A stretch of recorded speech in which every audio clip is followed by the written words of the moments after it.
Sa kauna-unahang beses na naging nominado siya sa programang Pinoy Big Brother, ipinakita ni Joaquin ang lakas ng mga sumusuporta sa kanya, hindi lang mula sa pamilya niya, kundi maging sa ibang mga bigating celebrities na maraming followers.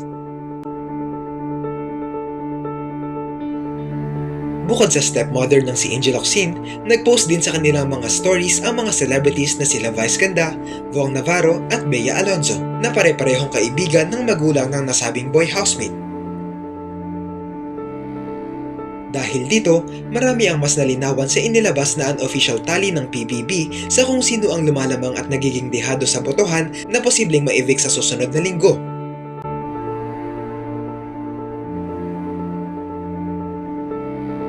Ang kalaban ni Joaquin sa mga nominado ay ang dalawang kapamilya housemates na sila Carmel at Eliza.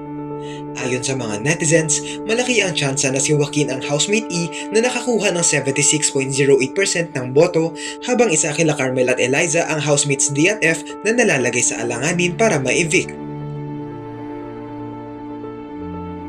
Maraming fans nila Carmel at Eliza ang nalulungkot dahil wala umano silang laban sa mga sumusuporta kay Joaquin, lalo pat kitang-kita kung gaano kalaki ang followers ng mga sumusuporta sa kanya.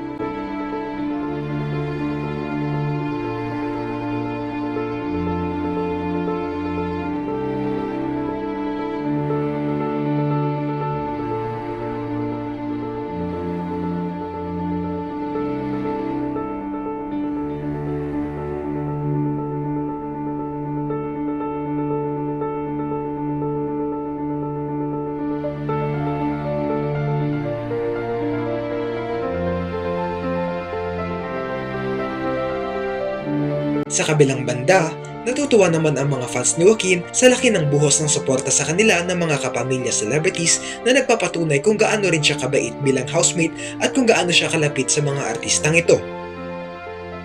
Dagdag pa nila, kahit pa may koneksyon si Joaquin sa mga artista ay hindi niya ito kailanman ginamit at binanggit sa loob ng bahay ni Kuya.